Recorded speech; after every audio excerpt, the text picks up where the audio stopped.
So very sadly, wrestlers do get injured all the time because it is a dangerous sport. So here today, I, the bored a-hole Simon Miller, am going to send out good cheer and love and hope that these 22 AEW superstars, shouldn't have said that word, are back very, very soon. Number 22, Bandido. Now, Bandido really went through it when he hurt his wrist because when he had the first surgery, it didn't take, flubbed me sideways, he had to go and have a second one. The good news is, as I am talking to you, apparently he has been cleared and he's been backstage at some episodes of Dynamite, which means hopefully he gets thrown back into the mix sooner rather than later. And the Continental Classic is just around the corner, so I'd put him in that and give him a bunch of wins. Number 21, Laya Hirsch. Laya Hirsch always reminds me of classic AEW for some reason, or at least AEW back in the day, but it was actually on Ring of Honor TV where she dislocated her shoulder and got taken out for a while. The good news is that Laya gave us an update recently and said she should be back soon, so let's do that. Also, I just want to see her taking on Mercedes Moné. One of those matches I never thought was ever going to happen. Number 20, Kiera Hogan. So something definitely went down at May 2024 during an independent event, because I think Kiera Hogan hurt her shoulder. And ever since then, we haven't heard much of anything, which is fine, by the way. Wrestlers are allowed their privacy. Now, it has been a while since any kind of an update, which probably means it's not going to be 2024. So we keep everything crossed and hope for 2025. Number 19, Anthony Henry. So Anthony Henry had a very difficult 2024 when it came to injuries, because he bust up his jaw and then AEW released him before they hired him back again. It was a bit weird. Sadly, only a few weeks after that, though, he tore his bicep. The good news is that Henry tweeted out recently being like, oh my gosh, I'm Superman, and this rehab is going very well. So while it kind of felt like it may be way into 2025, if I would hazard a guess, I think it's going to be much earlier come the new year. Number 18, Dalton Castle. So Dalton Castle had a proper freak injury when he was taking on Roderick Strong, because everybody at first thought it was a concussion, then they said it was his back. Turned out he tore his bicep. Now Dalton has talked about this recently and kind of insinuated that something went down with Roderick in that thing. But at the same time, he may be working. That rhymes, so it must be true. But it also sounds like, given he is talking about it, he could be back soon. So I'm pushing for January 2025. Number 17, Ortiz. Now, I really like Ortiz, so I hope he's back soon. He did tear his pec, though, while teaming with Eddie Kingston earlier in the year. And I think he's had quite a difficult recovery, because he thought it was going to be 4 months, when he on the internet said, well, actually, I probably need 4 more months. That is good, though, because no wrestler needs to rush back. Take your time so you don't have any problems down the line. But it also means, given that we do get into 2025 soon, he could be back come January or February. Once again, I'm keeping those fingers crossed. Number 16, Sky Blue. 20th of July, AEW collision. Sky Blue essentially broke her ankle. It sucks. And there's no good time to get hurt either, but Sky Blue had so much momentum. But again, given that it was back in the summer and we're coming up to that 6-month mark, she may be back come January. I really do think the women's division will benefit when she is able to return too. And in fact, there's a few women in this list that when they are good to make their comeback, well, that thing's going to be packed. Number 15, Julia Hart. So I only put this in here because these lists need some cheer, and on the 9th of November collision, what video did we see? It was Julia Hart telling you, wahey wahoo, I'm back. Now, of course, this came after she dropped the TBS title to Willow Nightingale back in July. So essentially, she had a 5-month recovery time. But again, we've already had one vignette, so expect to see her back with the House of Black very soon. Number 14, Nick Comoroto. I like Nick Comoroto because he used to bully me on the internet for having no hair. Used to make me laugh. Now, he posted pictures on social media saying he had just had hip surgery though, and that basically for the last 2 years, he'd been wrestling on one leg. So thank goodness he got it done. Given that was August 2024, you'd have to imagine it'd be around about March 2025 when he is able to go again. And who knows what kind of version we will get of Nick. It's like he's already told us, finally, he's basically going to be at 100%. This could be fun. 13, Matt Sidell. Even though Matt Sidell has had an incredible wrestling career, people still call him Evan Bourne, even though his run there was super short. Though actually, it's one of the reasons he did have to have surgery, because during his time in WWE, he completely mangled his foot. Eventually, he had to go and get it sorted, and the surgeon had to break 3 bones in his damn foot in order to reset them properly. So I was going to hazard a guess. Well, I don't think it's going to be till early 2025 at the earliest. That's a stupid thing to say. Number 12, Trent Baretta. Another guy who must have fought through a ton of injuries. We don't know all the details here. But in July 2024, Orange Cassidy did smack him with a wrench, so Trent could go off and get himself sorted. So mostly I hope he is okay, because don't forget, not that all long ago, he also had neck surgery, which must have been horrific.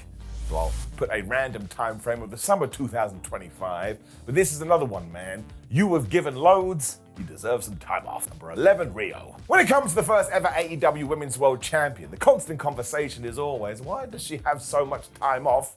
She's having time off, man. She's either injured or dealing with visa issues. This must be very difficult for one's brain. In July, though, Rio did mention that she had broken her arm, which was doubly worrying because that was the same arm she did hurt back in 2022. In October, she did announce that the bone was healed, which probably means come 2025, she'll be able to come back. But once again, she is going to have to sort those visa issues first. So just says positive love to this person. Let's hope she can be back in the ring soon. Number 10, Wardlow. Now, Wardlow was announced for an independent show recently in early 2025, which is when you have to imagine he's going to be cleared to wrestle. Now, we've not seen him in AEW since early 2024, and as his good friend Matt Taven said in an interview, he is dealing with a knee injury, and you know how much those suck. So Q1 25 seems to be when he should be back on Dynamite, and this time we have to go all in when it comes to the push. Wardlow has been way too stop-start. Number 9, Miro. I mean, who knows? And trust me, nobody wants Miro back on TV more than me, but he's just vanished. But ever since being on Andrade back in December 2023, he has been dealing with some shoulder issues, but given that was almost a year ago, well, as is much speculated, something else must be going on here. I mean, there was even rumors that he had asked for his release from the AEW, so who the flub knows? Hopefully we will see him back in 2025. Otherwise, the other murmuring is that his contract isn't up till 2026. Shrug emoji from me. Number 8, Eddie Kingston. So let's just face it, right here, right now, AEW misses Eddie Kingston. He is basically the heart of the promotion. He wrecked his leg in a New Japan match with Gabriel Kidd, and I'm sure you've seen this footage. They did a suplex to the outside, and Eddie's knee just goes smashing into Barry Barricade. I mean, it really was horrible. Kingston even needed surgery, but he did say he would be back in 2025. So let's hope it's like March. We're saying that. Maybe you could hold it off until All In, and he makes a big surprise return. I'd love it. Number 7, Cole Carter. So we haven't seen Cole since the July Ring of Honor tapings. The poor guy broke his arm. This is all we know at the moment, and when it comes to an arm break, it can mean many things. I mean, depending on the surgery you need is going to depend how long it takes to recover. It means there is a small chance he could sneak back in 2024.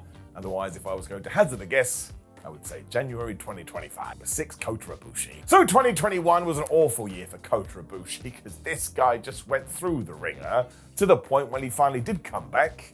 We were all a bit worried. It was like, Kota, maybe you just rest for a while, Bulga. It seems to still be the way in 2024, although everybody is now talking about the fact that in 2025, Kenny Omega and him may be a tag team again.